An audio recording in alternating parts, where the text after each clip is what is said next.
You don't belong here. Those were the first words billionaire Richard Caldwell ever said to me, and somehow they hurt more because he said them quietly. I stood beneath a chandelier the size of my apartment, holding a worn manila envelope against my chest while nearly 300 people in tuxedos and evening gowns pretended not to stare. Outside, November rain streaked down the floor-to-ceiling windows of the Caldwell Grand Hotel, turning downtown Chicago into a blur of silver lights. Inside, everything glittered. Crystal glasses, polished marble, diamonds catching candlelight. And then there was me, Emily Carter, 27 years old, wearing a navy dress I had bought 4 years earlier for my cousin's wedding and shoes that had started hurting before I even made it through the lobby. I wasn't supposed to impress anyone. I was there because the Westbridge Community Center had been promised a grant large enough to keep our family assistance program running through winter. The envelope in my hands contained letters from 17 families whose lives depended on programs wealthy people discussed over champagne. I had been invited. My name was on the list. None of that seemed to matter to Richard Caldwell. He looked me over once, from my inexpensive shoes to the rainwater still darkening the shoulders of my coat, and made his decision. "Sir, I think there's been a misunderstanding," I said. Caldwell barely glanced at me.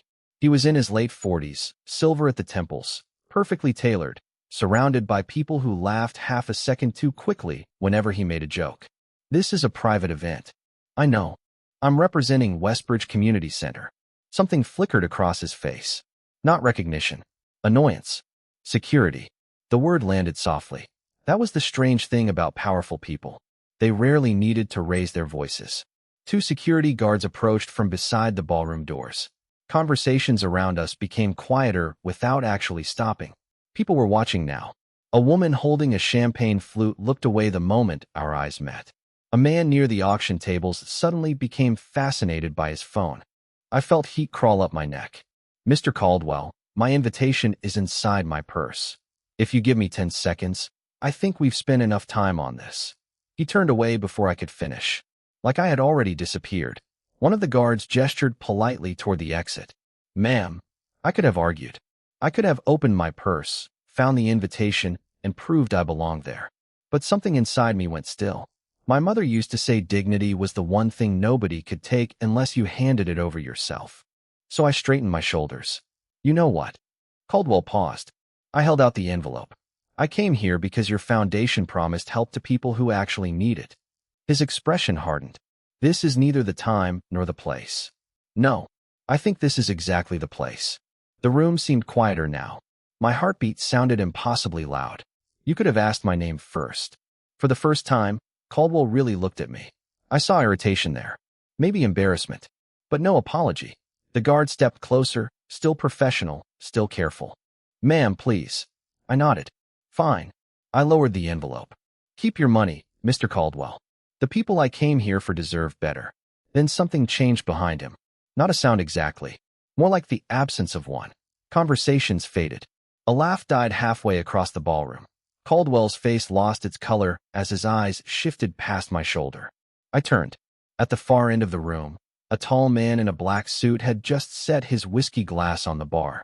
I had noticed him earlier only because everyone seemed to leave a little extra space around him. Dark hair, pale skin, calm gray eyes. He wasn't smiling. He wasn't angry either. Somehow, that was more unsettling. He started walking toward us, and people moved aside before he reached them. I didn't know his name. I didn't know why Richard Caldwell suddenly looked like a man who had made a terrible mistake. I only knew the stranger stopped several feet behind me, looked directly at the billionaire, and spoke 3 quiet words. "She is right." For a second, nobody moved. I could hear rain tapping against the windows behind me and the soft clink of someone setting down a champagne glass across the ballroom. Richard Caldwell stared past my shoulder, and the confidence that had filled his face moments earlier seemed to drain away. I turned toward the stranger. He walked the last few feet without hurry, one hand resting loosely at his side, his expression almost unreadable. Up close, he looked younger than I had expected, maybe 35, with dark hair combed neatly back and gray eyes that seemed to notice everything. He stopped beside me, not in front of me. That detail mattered. He did not block my path or position himself like I needed to hide behind him. He simply stood there. "Adrian," Caldwell said, forcing a smile that did not reach his eyes. I did not realize you had arrived. Adrian. The name meant nothing to me. Apparently, I was the only person in the ballroom who could say that. Around us, people suddenly found reasons to become very quiet. A waiter lowered his tray. Two men near the bar ended their conversation in the middle of a sentence. Even the security guards seemed uncertain about where they were supposed to look. Adrian glanced at the manila envelope in my hands before returning his attention to Caldwell. Why did you ask her to leave? His voice was calm. Caldwell adjusted his cuff. It was a misunderstanding. That was not my question. For words. No anger. No raised voice. Still, Caldwell swallowed before answering. She appeared to be somewhere she was not supposed to be. I almost laughed. Instead, I looked at him. You never checked. Caldwell ignored me. Adrian did not. His eyes shifted toward mine. Were you invited? Yes.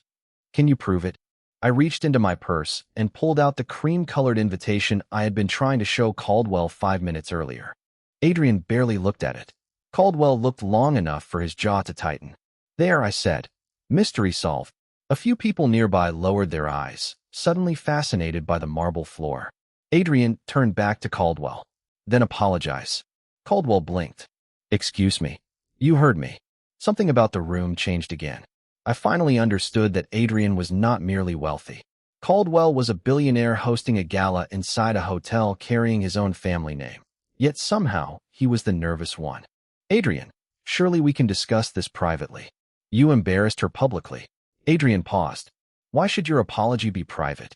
Caldwell looked around and seemed to realize that everyone was listening. For one dangerous second, I almost enjoyed watching him struggle. Almost. Then I remembered why I had come. 17 families. 17 letters. People who needed help more than I needed satisfaction. Stop. Both men looked at me. That might have been the strangest moment of the entire night. Richard Caldwell looked offended. Adrian looked curious. I do not need an apology because he is afraid of you, I said. Caldwell stiffened, but I kept my eyes on Adrian. And I definitely do not need another powerful man deciding what should happen for me. Silence. Real silence this time. Adrian studied me with an expression I could not name. Most people do not speak to me that way. Maybe most people know who you are. Something almost like amusement touched his eyes. And you do not. Should I? Caldwell made a small sound under his breath.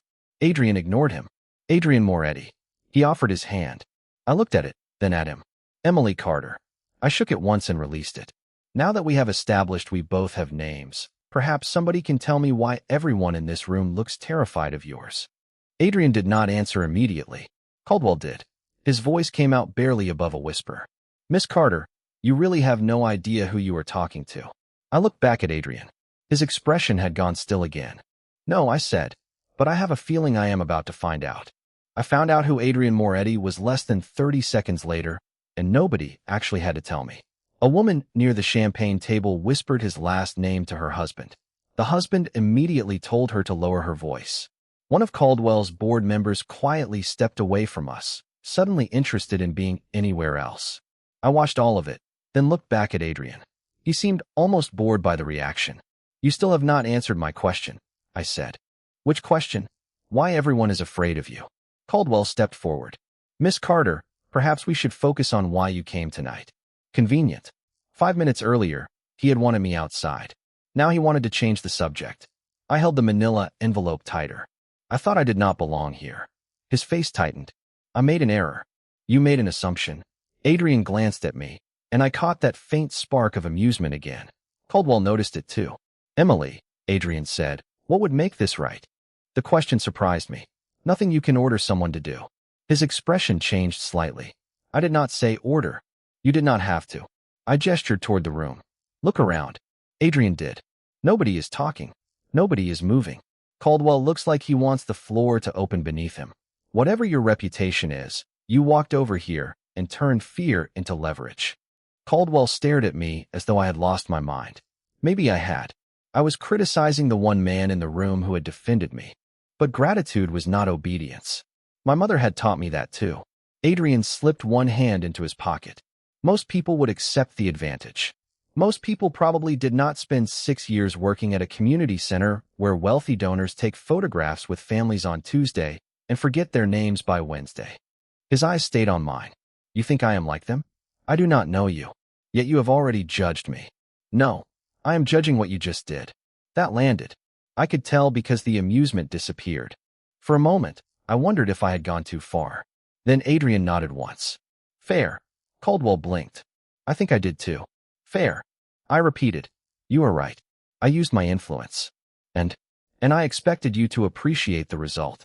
There was no defensiveness in his voice. That somehow made the admission more powerful. I appreciate that you stopped me from being escorted out, I said. I do not appreciate becoming the reason two powerful men measure themselves against each other. Adrian looked toward Caldwell. I am not measuring myself against Richard. Adrian, Caldwell warned quietly. Adrian ignored him. There would be very little suspense. I tried not to smile. I failed. Just barely. The tension in my shoulders loosened for the first time all evening. Then Adrian's attention dropped to the envelope in my hands. You have been holding that since I first saw you. It belongs to Westbridge. What is inside? Letters. From whom? Families. Former clients. People the center has helped. Caldwell cleared his throat. The grant committee already has the relevant documentation. I turned toward him. These are relevant. Adrian held out his hand, then stopped before reaching for the envelope. May I? That single question caught me off guard more than anything else he had done. May I? Not give it to me. Not let me see. A question. I handed him the envelope. Adrian opened it carefully and removed the first few letters. His eyes moved across the pages without expression. Then he reached the fourth one. Everything changed. His fingers stopped. His breathing seemed to pause. The color faded slightly from his face as he stared at a name written near the bottom of the page. I had seen powerful men pretend not to care. This was different. Adrian cared so much he had forgotten anyone else was in the room. Where did you get this? He asked. His voice was quieter now. I stepped closer. Which one? He turned the letter toward me and touched one line with his finger. Margaret Moretti. I looked from the name to his face. You know her? Adrian raised his eyes to mine, and for the first time that night, the man everyone feared looked completely unguarded. She was my mother. For the first time since he crossed the ballroom, Adrian Moretti looked like a man who had forgotten how to hide what he felt. His eyes stayed on the letter. Around us, the gala slowly began breathing again, conversations returning in cautious murmurs, but Adrian seemed to hear none of it. Your mother? I asked. He nodded once. Margaret Moretti. His thumb moved across the edge of the paper with surprising care. She died 11 years ago. The anger I had carried toward the entire room softened despite myself. I am sorry. Adrian looked at the handwriting again. Who wrote this? I do not know every letter by memory. I leaned closer without touching it. Most came from our archives. We asked former clients to share stories about what Westbridge meant to them. Some letters are recent. Others were donated years ago. His eyes moved rapidly across the page. This one is dated 19 years ago. That would have made me 8 years old. I searched my memory. Westbridge had been part of my childhood long before it became my job. I remembered folding chairs, donated winter coats, burned coffee, and my mother coming home late because somebody always needed help. What does it say? Adrian hesitated, as though the words belonged somewhere private. Then he handed the letter to me. I recognized my mother's handwriting immediately. Small, careful, slightly tilted to the right. My breath caught. This is not from your mother, I whispered. No, his gaze stayed on my face. It is about her. I read the first lines twice. Margaret Moretti had arrived at Westbridge with 2 children and nowhere stable to stay. She had refused charity until a volunteer convinced her that accepting help was not the same as surrendering dignity. The volunteer had found temporary housing, helped her apply for work, and brought groceries when Margaret was too proud to ask. My fingers tightened around the page. At the bottom was a signature I had seen thousands of times on birthday cards, school permission slips, and notes tucked into my lunchbox. Laura Carter. My mother. Emily. Adrian's voice sounded far away. She wrote this. I looked up. My mother wrote it. Something passed through Adrian's expression that I could not name. Laura Carter was your mother? Yes. The ballroom disappeared for a moment. I was 8 again, sitting at our kitchen table while Mom filled out forms after midnight, telling me that people did not need saving nearly as often as they needed someone willing to stand beside them. She never mentioned your family. She would not have. Adrian took a slow breath. My mother talked about Laura for years. I stared at him. Why? Because your mother helped her when nobody else would. Caldwell had remained nearby, but now even he seemed to understand that he had become irrelevant. Adrian continued, quieter. My father had disappeared from our lives. We had almost nothing. My mother was trying to keep my younger sister and me together. Laura found us a small apartment. She helped my mother get an interview at a neighborhood bakery. She refused every attempt to repay her. A strange pressure built behind my eyes. That sounds like Mom. I tried to find her later. Why? To thank her. His answer came immediately. When I finally had the means to repay what she had done, Westbridge told me she had left. I swallowed. She got sick. Adrian went still. When, 12 years ago, she died the following spring. His eyes closed for barely a second. When they opened, the controlled man from earlier had returned, but not completely. There was something underneath now. Regret, maybe. I was too late. You were not supposed to repay her. You do not understand. Actually, I do. I folded the letter carefully along its old crease. My mother did not keep score. Adrian looked at me for a long moment. Then his gaze dropped to the envelope, to all those names and stories he had never expected to find tonight. What does Westbridge need? He asked. I already knew what was coming. Money. Influence. A building. Whatever powerful men offered when they encountered a problem, they could purchase their way through. Adrian, tell me. No, his eyebrows lifted. No. My mother helped yours because it was the right thing to do. I placed the letter back inside the envelope and held it against my chest. Do not turn her kindness into a debt. And for the second time that night, Adrian Moretti had no answer for me. Adrian remained silent long enough for me to wonder whether anyone had ever told him no twice in the same evening. His gaze moved from the envelope to my face, searching for something I could not identify. Anger, perhaps. Pride. A price. Whatever he expected to find, I apparently disappointed him. You think accepting help would dishonor her? He asked. No. I think turning kindness into an obligation would. Behind him, Richard Caldwell shifted uncomfortably. I had almost forgotten he was there. Almost. Miss Carter, Caldwell said, smoothing the front of his jacket. Perhaps we should return to the original purpose of this evening. The Foundation remains willing to review Westbridge's application. Review. 20 minutes earlier, the grant had supposedly been promised. Now it was an application again. I looked at him. What changed? Nothing changed. Then why does that sound like a warning? His smile tightened. You are misunderstanding me. That seems to happen a lot tonight. Adrian lowered his eyes for a moment, and I could have sworn he was hiding a smile. Caldwell noticed. His embarrassment hardened into something colder. The Caldwell Foundation has procedures. Funding is never guaranteed. Richard, Adrian said quietly. Caldwell turned toward him. Do not. 2 words. That was all. Caldwell's face changed again, and suddenly I understood the problem more clearly than before. Adrian could silence him whenever he wanted. He could probably make one phone call and replace every dollar Westbridge needed. Maybe that was why everyone feared him. Power made difficult things easy. Too easy. No, I said. Adrian looked at me. Let him finish. Caldwell seemed surprised. You want me to continue? Yes. If Westbridge loses funding because I embarrassed you, say it while everyone is still listening. A woman nearby inhaled sharply. Caldwell glanced toward the guests surrounding us. That is not what I said. Good. Then we agree the grant will be judged on its merits. Silence stretched between us. Finally, he nodded. Of course. Thank you. I meant it without warmth. I slipped the envelope into my purse and turned toward the exit. Adrian followed me with his eyes. You are leaving? I think I have accomplished enough for one evening. You came for the grant. I came to speak for people who trusted me. I did that. I walked through the ballroom doors before anyone could stop me. The hallway outside felt wonderfully ordinary. No chandeliers. No audience. Just patterned carpet, soft lighting, and the distant hum of elevators. I had almost reached the lobby when footsteps approached behind me. I turned, expecting Adrian. It was Caldwell. Miss Carter. His voice was pleasant now. Too pleasant. A word. I stopped. You already had several. He glanced around to make sure we were alone. You made tonight unnecessarily difficult. I showed you an invitation. And then you challenged me in front of my donors. There it was. Not regret. Reputation. If the truth embarrasses you, I cannot fix that. His jaw tightened. Westbridge depends on people like me. Westbridge depends on people who care about the work. Those people still need money. I felt the warning beneath the sentence. Quiet. Polished. Perfectly respectable. Good night, Mr. Caldwell.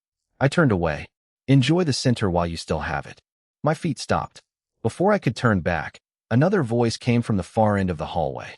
That sounded remarkably like a threat. Richard. Adrian stood near the elevators, his coat folded over one arm. Caldwell went pale. Adrian did not look at him. He looked at me. Emily, would you give us a moment? I shook my head. No. Adrian's eyebrows rose. If this concerns Westbridge, I stay. Something changed in his expression. Not irritation. Respect. He nodded. Then stay. Caldwell exhaled sharply. This is absurd. Adrian finally faced him. No. What is absurd is believing generosity gives you ownership over the people who receive it. Caldwell stared at him. So did I? Because those were not the words of the man I had met 20 minutes earlier. Adrian had listened. Maybe that should not have surprised me. Somehow it did. Caldwell walked away without another word. I watched him disappear through the ballroom doors, then looked at Adrian. You let him leave. You told me you wanted justice, not fear. I never said justice. Not with that word. He pressed the elevator button. But I heard you anyway. The doors opened. I stepped inside, and Adrian remained in the hallway. He did not follow. He did not tell me what he planned to do. He simply met my eyes as the doors began closing. Emily, he said, Caldwell is not going to forget tonight. A chill moved through me. Neither am I. Adrian's expression became unreadable again. That is what worries me. I learned exactly what Adrian meant 48 hours later.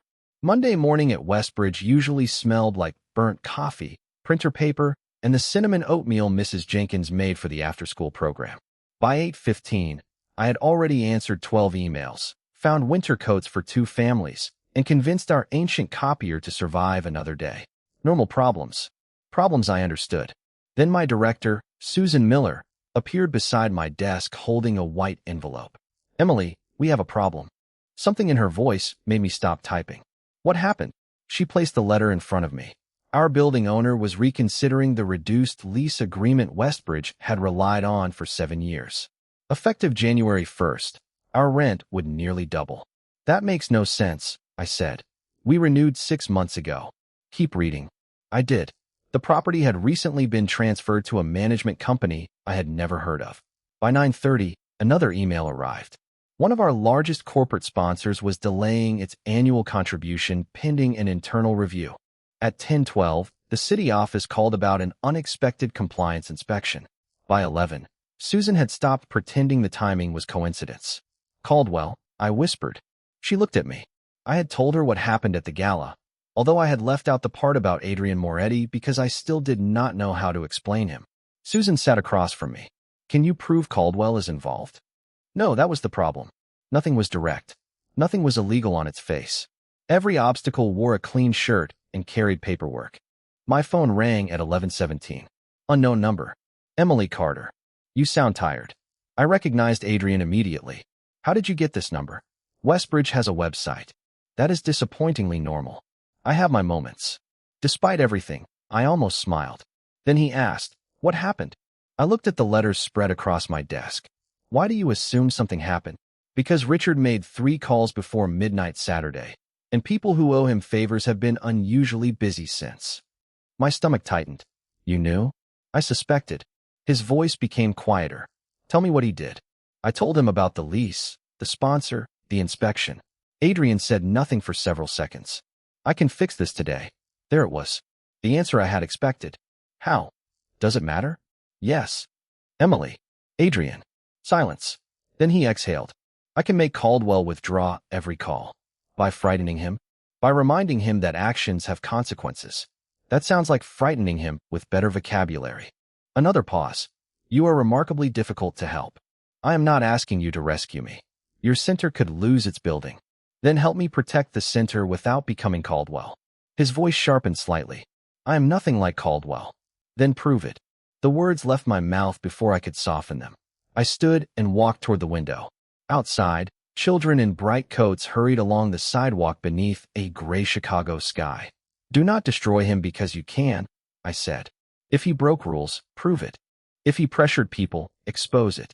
But do not replace his abuse of power with yours. Adrian was quiet so long I checked the screen to make sure the call had not disconnected. What would your mother do? He finally asked. The question hurt in the gentlest possible way. I looked toward the framed photograph on my desk.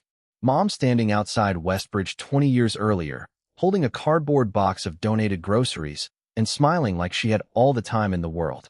She would make him answer for what he did, I said, but she would leave him enough dignity to become better afterward. Adrian breathed out slowly. Justice, not revenge. Exactly. All right. I frowned. All right. I will do it your way. You say that like it physically hurts. You have no idea. This time I did laugh. Then his voice changed. Softer. Serious. Emily, I spent most of my life believing power mattered because it made people obey. I stopped smiling. And now I am beginning to wonder whether real power is knowing when you could force an outcome and choosing not to. I looked at my mother's photograph again. That sounds like progress. Do not sound so surprised. I have known you for 2 days. And somehow you have already become my most inconvenient teacher. Before I could answer, an email appeared on my screen. The sender was Richard Caldwell. The subject contained only 4 words. We need to talk. I opened it. There was no apology. No explanation. Just a meeting place and a time. Tuesday, 9 in the morning. Caldwell Foundation headquarters. Adrian heard my silence. What is it? Caldwell wants to meet. His response came immediately. You are not going alone. I stared at the message. Adrian. I know. Your choice. He paused. So choose. For the first time, he was not giving me an order. He was giving me control. And somehow that frightened me less than how much it mattered. At 8:57 Tuesday morning, I stood across the street from Caldwell Foundation headquarters wondering whether courage always felt this much like wanting to turn around. The building rose above Michigan Avenue in polished glass and steel, 30 stories of money reflecting a cold Chicago sky. Adrian stood beside me in a charcoal coat, saying nothing. I had chosen to bring him, but with conditions. No threats. No intimidation. No deciding for me. He had agreed to all 3 without argument, which somehow made me trust him more than I wanted to admit. You can still wait outside, I said. I can. He looked toward the building. But you asked me to come. I am reconsidering my judgment. That makes 2 of us. I glanced at him. Was that a joke? Do not tell anyone. I have a reputation. At 9 exactly, we entered. The receptionist recognized Adrian before she recognized me. Her posture changed immediately, but Adrian simply gave my name and let me speak. Small thing. Huge difference. 10 minutes later, Richard Caldwell sat across from us in an office overlooking Lake Michigan. He did not offer coffee. Miss Carter, he began. This situation has become unnecessarily complicated. You said that Saturday, and I remain correct. He slid a folder across the desk. Inside was a proposed grant agreement. The number at the top made my breath catch. $250,000. Enough to stabilize Westbridge for more than a year. That is significantly higher than the original grant, I said. Consider it a gesture of goodwill. I kept reading. Then I found the condition buried on page 6. Westbridge would publicly state that Saturday's incident resulted from a misunderstanding and confirm that Caldwell Foundation had acted appropriately. I closed the folder. No, Caldwell leaned back. You have not considered the offer. I considered it. Your organization needs this money. Yes. Then be practical. I thought about Susan. The children. The rent notice sitting on my desk. Saying yes would be easy. That was what made it dangerous. You are not offering help, I said. You are buying silence. Caldwell's expression cooled. Those are dramatic words. They are accurate ones. His eyes moved toward Adrian. Surely you understand negotiation. Adrian had remained silent since we entered. Now he looked at me instead of Caldwell. Emily asked me to observe. Caldwell almost laughed. She asked Adrian Moretti to observe? Apparently, I am learning new skills. I lowered my eyes before Caldwell could see my smile. He pushed another document forward. If you reject this, I cannot guarantee the foundation will continue supporting Westbridge. Then do not. The words hurt to say. Caldwell stared at me. You would risk your entire program over pride. No, over dignity. I stood. There is a difference. Adrian rose beside me. Caldwell's voice followed us. You think he can protect you forever? I stopped near the door. Adrian did too. I turned around. That is the part you still do not understand. I never asked him to. Caldwell looked at Adrian. And you are comfortable with this? Adrian's answer came slowly. No, my stomach tightened. Then he continued. I am learning to be. Outside the office, I finally released the breath I had been holding. $250,000, I whispered. I just walked away from $250,000. Yes. You could sound more concerned. Would you like me to lie? Maybe a little. We reached the elevator. Adrian pressed the button. Westbridge will survive. You cannot know that. I know Caldwell made a mistake. The doors opened. We stepped inside. What mistake? Adrian waited until the doors closed. He assumed nobody would look closely at how his foundation operates. I turned toward him. You looked. I asked questions. Adrian. Legal questions, Emily. There was almost offense in his voice. You gave me rules. And I followed them. He reached inside his coat and handed me a thin folder. I opened it. Vendor payments. Property transfers. Donation records. All public documents, highlighted and organized. Several companies connected to Caldwell appeared repeatedly. What am I looking at? A pattern, Adrian said. His foundation announces grants, receives the publicity, then delays or redirects portions through companies tied to his business interests. I looked up sharply. Can you prove that? Not yet. Then we do nothing until we can. Adrian nodded. No resistance. No argument. Justice. Not revenge. Hearing my own words from him made something inside me shift. You remembered. His gray eyes met mine. I remember everything you say. The elevator descended in silence. When the doors opened into the lobby, Adrian did not step ahead of me. He waited. And as we walked outside together into the freezing Chicago morning, I realized something had changed between Saturday night and now. I had thought I was teaching a powerful man how to use restraint. I had not expected him to actually listen. 3 days later, Adrian called me at 6:40 in the morning and said 5 words that made me sit upright in bed. We have enough to prove it. By 8, I was at Westbridge with coffee in one hand and the folder from Caldwell's office spread across the conference table. Susan sat beside me while Adrian stood near the window, looking strangely out of place beneath fluorescent lights and a paper snowflake one of the children had taped to the glass. He had brought an attorney named Daniel Brooks and an accountant who had spent 2 days reviewing public filings, nonprofit disclosures, property records, and vendor contracts. Everything was documented. Everything was legal to obtain, and the pattern was worse than I expected. Caldwell's foundation had announced generous grants for years, collecting praise and photographs while portions of promised funding were repeatedly delayed, reduced, or routed through consulting and property companies connected to his business network. Westbridge was not the only organization affected. There were 9 others. What happens now? Susan asked. Adrian looked at me before answering. That depends on Emily. I hated how much those words affected me. A week earlier, this man would have decided first and explained later. Now he was waiting. What are the options? I asked. Daniel opened another folder. The relevant records can be submitted to the appropriate oversight offices. The affected nonprofits can also consult independent counsel and request formal reviews. There is enough here to ask serious questions without making claims we cannot support. And Caldwell? Susan asked. Adrian's jaw tightened. There are other ways. I knew exactly what he meant. Not violence. Something quieter. Business relationships withdrawn. Invitations disappearing. Doors closing. The same invisible pressure Caldwell had used against us, only multiplied by Adrian's influence. I looked at him. No, he held my gaze. I know. Do you? I spent most of last night reminding myself. Daniel suddenly became very interested in his coffee. I almost smiled. We submit the records properly, I said. Every organization gets copies. Independent attorneys handle the rest. No favors. No private punishment. Adrian nodded. Done. It should have ended there. It did not. At 11:20, Richard Caldwell walked into Westbridge. No entourage. No tailored confidence. Just a man in an expensive overcoat standing beneath a crooked sign made by 3rd graders. Susan started toward him, but I stood first. Why are you here? Caldwell looked around the room. Children's drawings covered one wall. Donated coats filled another. Through the open doorway, volunteers packed grocery boxes for families arriving that afternoon. I wanted to see it. See what? What I nearly damaged. His voice was different. Smaller somehow. Adrian stepped from the conference room behind me. Caldwell froze. You. Adrian said nothing. That silence carried more weight than any threat could have. Caldwell looked at me again. You gave him the records. The records were public. You know what this will do to my foundation.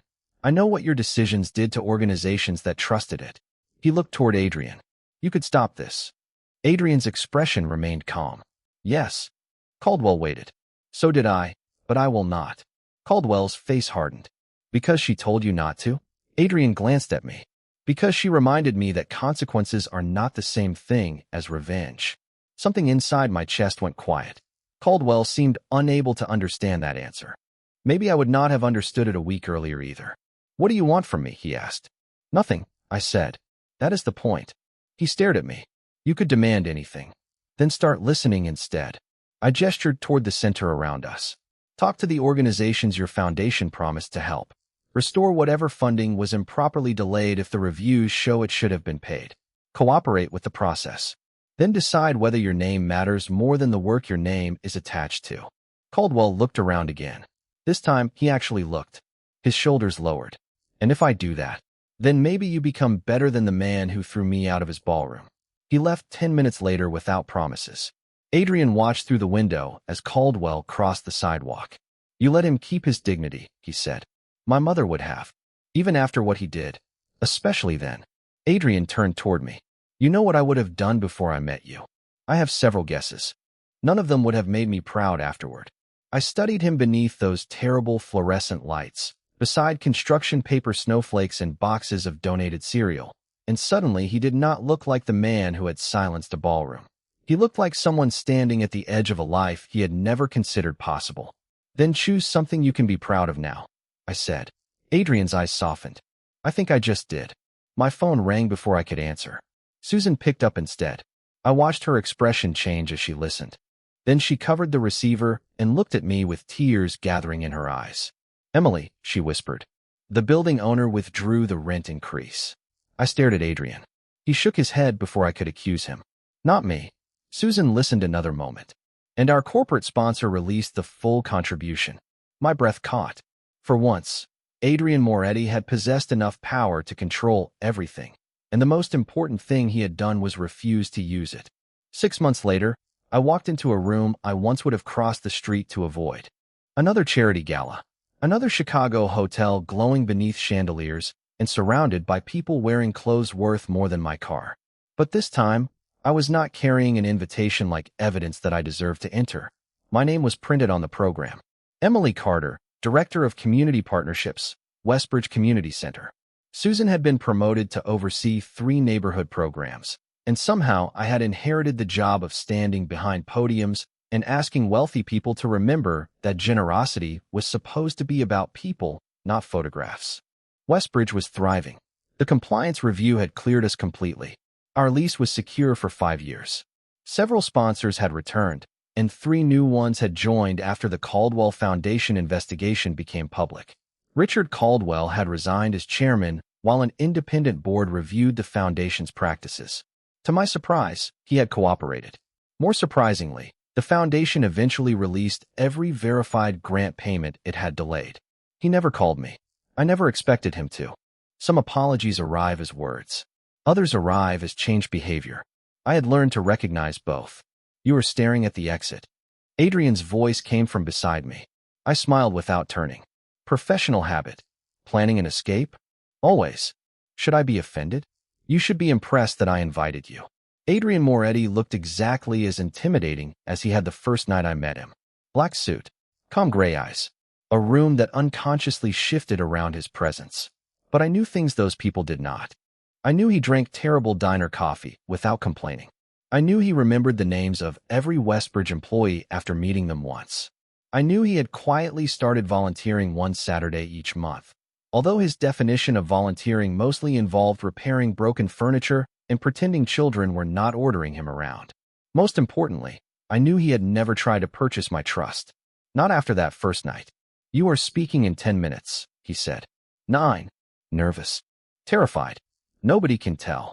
That is because I am extremely talented. His mouth curved slightly. Across the ballroom, an event coordinator waved toward me. I took a breath. That is me. Adrian stepped aside. 6 months earlier, he might have offered his arm. He might have walked me through the crowd and let his reputation clear the path. Tonight he simply said, go. So I did. I walked to the stage alone. The lights were brighter than I expected. For half a second, I saw another ballroom in my memory. Richard Caldwell dismissing me. Security approaching. My mother's letters pressed against my chest. Then I looked toward the back of the room. Adrian stood where the shadows met the light, watching without interfering.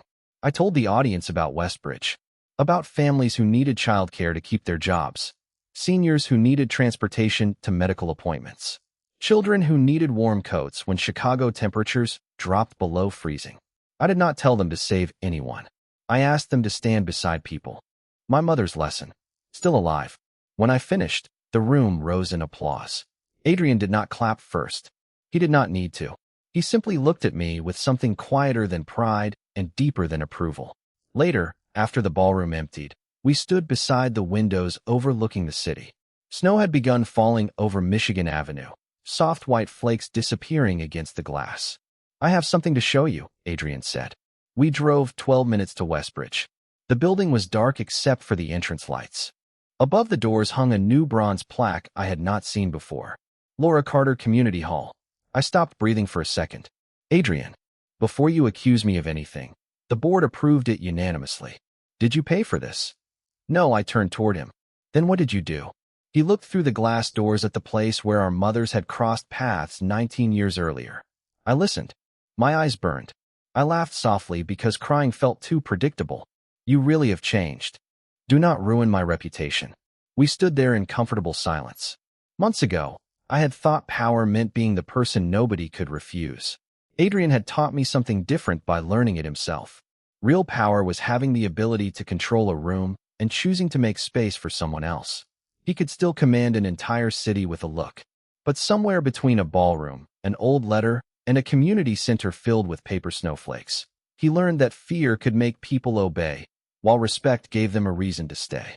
He ruled the city with silence. And somehow, I became the person who taught him what that silence was for.